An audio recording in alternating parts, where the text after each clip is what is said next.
Looking for reassurance as you watch the value of world equity markets melt away like cotton candy in a rainstorm?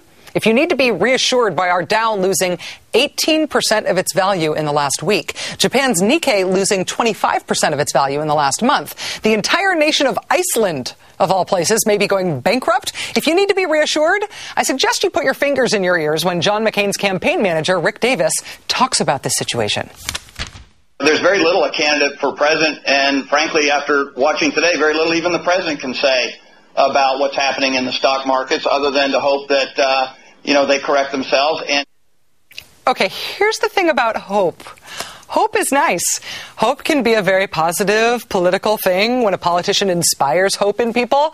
Hope, however, is not a reassuring strategy for stemming a worldwide financial crisis. Better to offer the people hope, in other words, than to ask people to muster hope in the face of crisis. Asked today by NBC's own Norah O'Donnell why neither McCain nor Palin have been mentioning the stock market on the campaign trail, their campaign manager, Mr. Davis, said this.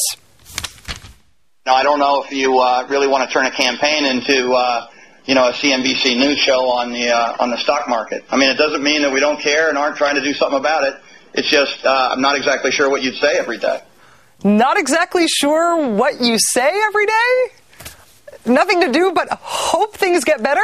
If that's what my campaign manager had to say about the economy, I guess I'd be running ads about Bill Ayers, too.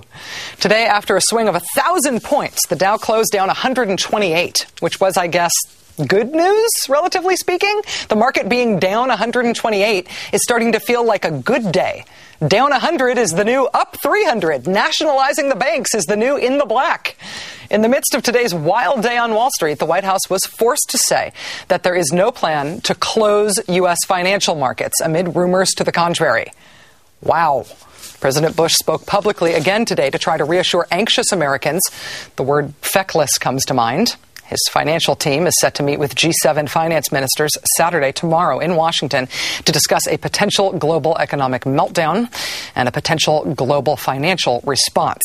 After the markets closed tonight, Treasury Secretary Hank Paulson announced that the U.S. government will buy stock in financial institutions.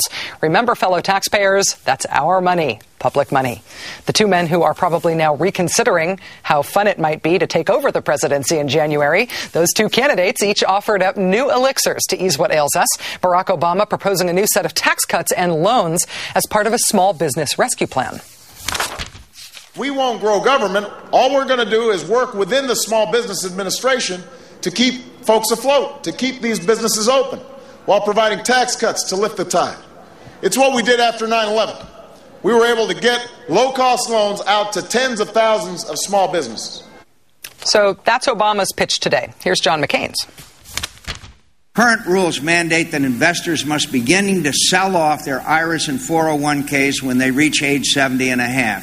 To spare investors from being forced to sell their stocks at just the time when the market is hurting the most, those rules should be suspended. Concrete, specific pitches from both candidates, for which both win style points, at least from me. But what's going to happen at the big international meeting this weekend? Some new big dramatic move by our government? Will this Paulson public buying of stock plan just announced make a dent? Joining us now is Robert Reich, Secretary of Labor under President Bill Clinton. He's now a professor at the University of California at Berkeley. He is also a Barack Obama supporter. Mr. Secretary, thank you for joining us. Hi, Rachel. So the week that ended July 22nd, 1933 had a 17% drop in the stock market.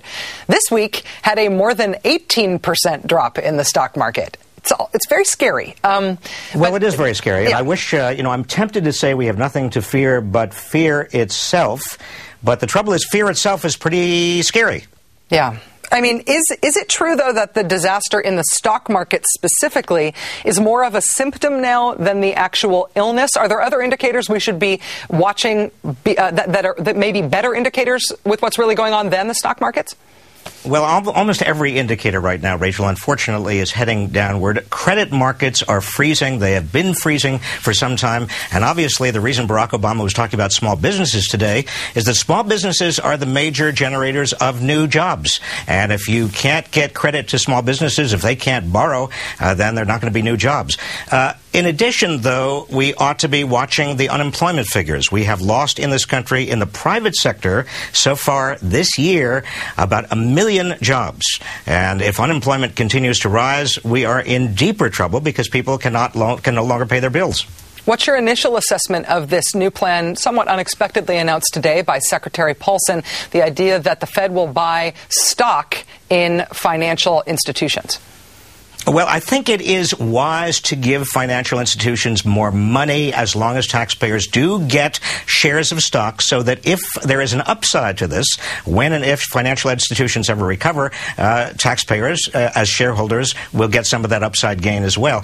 But there is an irony. You mentioned the word irony before. There is an irony here. This is an administration, after all, that came into office dedicated, it said, to the free market. And now here we are, taxpayers owning big chunks, or about to own big chunks of Wall Street. Robert Reich, former Secretary of Labor, current professor at the University of California at Berkeley, Barack Obama supporter. I have a feeling we're going to be talking to you a lot in coming days to explain this stuff. Thanks for joining us. Thanks, Rachel.